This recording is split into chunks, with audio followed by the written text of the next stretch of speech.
I went right back to polishing my Mustang like nothing had happened. But the next morning, the neighborhood wasn't quiet anymore. The group chat was on fire. Normally, I stayed clear of gossip threads, but someone had added me to the community chat after last week's watch meeting. And now, I couldn't look away. Screenshots, angry rants, and then someone dropped a video. Grainy, filmed from an upstairs window, but clear enough to see the whole showdown. The cops, Karen screaming, me flashing my badge. One neighbor typed, "Wait, Karen actually called the cops on Chief Jordan over his own car?"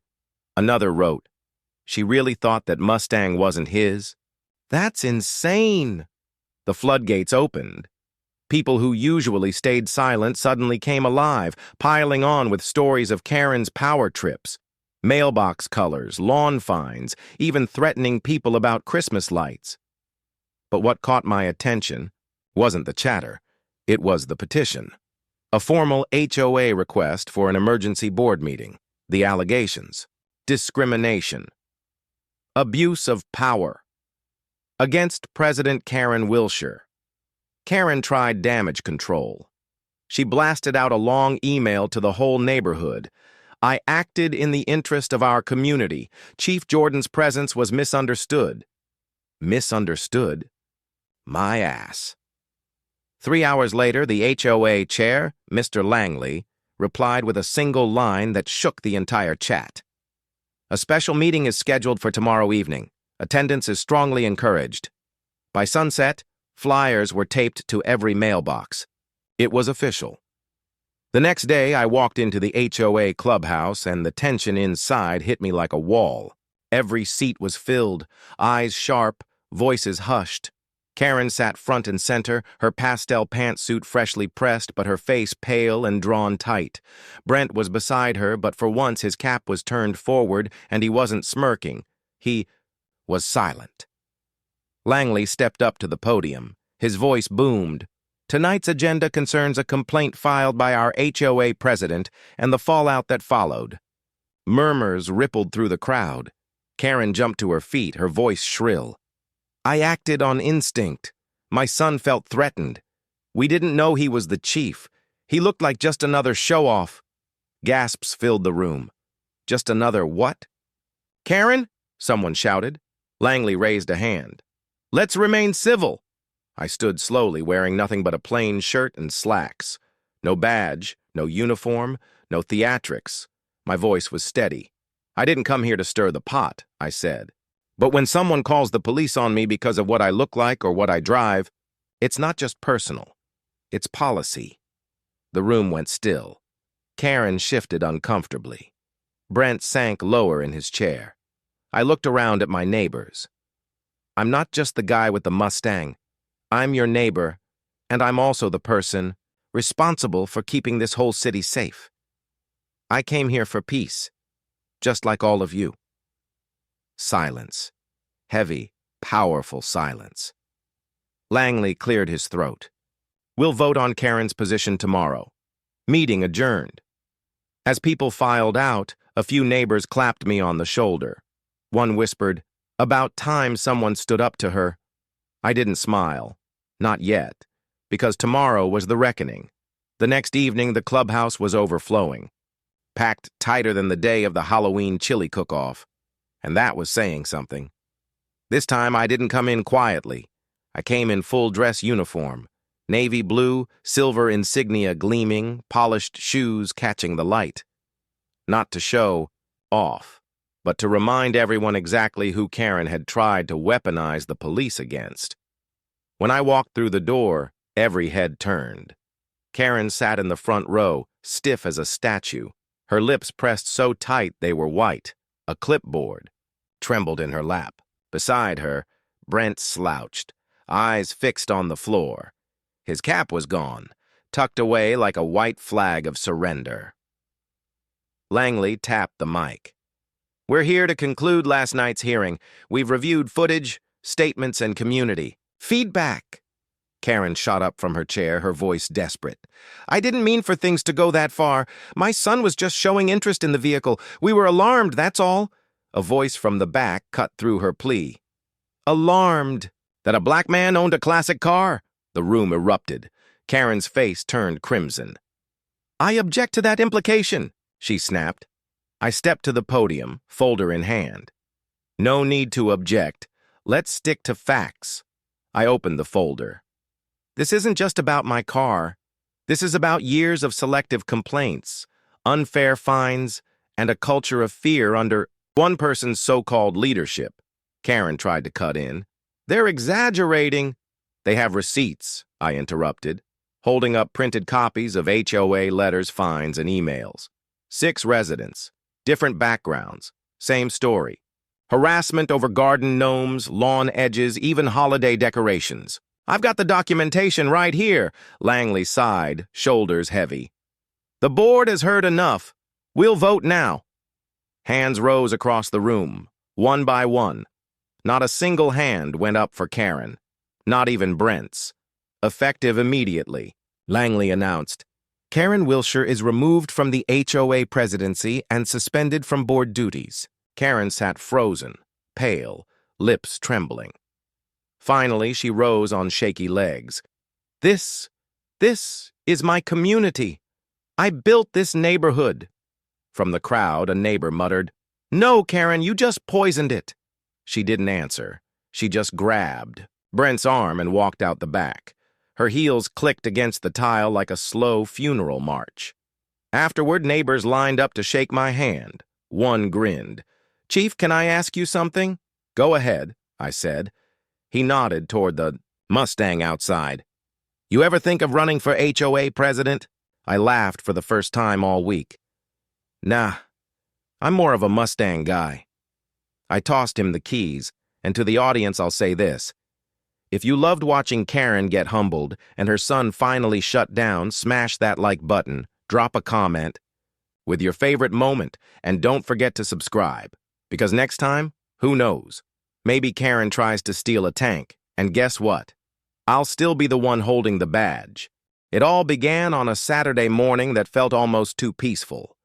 The kind where the air is still.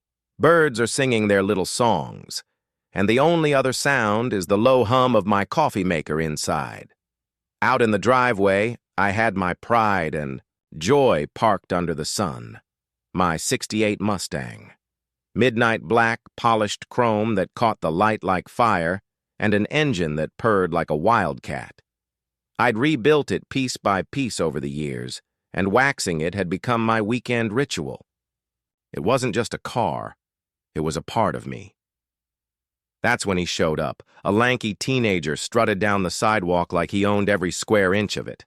Baggy jeans halfway down his legs, a cap turned backwards, and that smirk. Oh, that smug, self-satisfied smirk. I knew him instantly. Brent, the 17-year-old son of none other than Karen Wilshire, the HOA president, and the neighborhood's self-appointed dictator. Now Karen had already carved herself a reputation for micromanaging everyone's lives, measuring lawn heights, sending letters about mailbox colors, even complaining about holiday decorations. But Brent? He was 10 times worse. He had her entitlement without a shred of her so-called authority. Yo, he grunted, stepping into my driveway like it was public property. His eyes locked on my Mustang like it was prey. You selling this? I looked up from my cloth and smirked. Nope, not for sale, he scoffed, dragging a hand across the hood. My jaw tightened. Why not? I could drive this to school. You don't need it. Take your hand off the paint, I said, flatly. And trust me, kid, you couldn't afford it. That's when his expression changed. He straightened, his eyes narrowing with anger. You people always think you can talk down to us. I froze, cloth in hand. Excuse me? He sneered. Yeah, I know who you are. Moved in last year, didn't you? My mom says you're just here to show off, bringing in the wrong kind of people. And there it was, the ugly root of it all. I stood tall, but calm. I think it's time you head back to your house. Brent let out a bitter laugh and jabbed his phone furiously. You'll regret talking to me like that. 5 minutes later, I found out exactly who he'd been texting. Karen came marching down the sidewalk like she was leading a parade. Her polyester pantsuit flapped in the breeze, and her face was already twisted into that familiar mask of righteous fury. "You had no right to intimidate my son," she snapped before I could say a word. "He was only interested in buying that car you flaunt around every weekend. You think you're better than us? He touched the car, and you threatened him. My son says you even made a racist remark." Her words were sharp, rehearsed, like she'd been waiting for this moment. I kept my voice even. "Karen, don't twist this. He touched my car without asking. That's it." Her eyes narrowed. "Don't pull the race card. You're lucky we let you move into this neighborhood in the first place."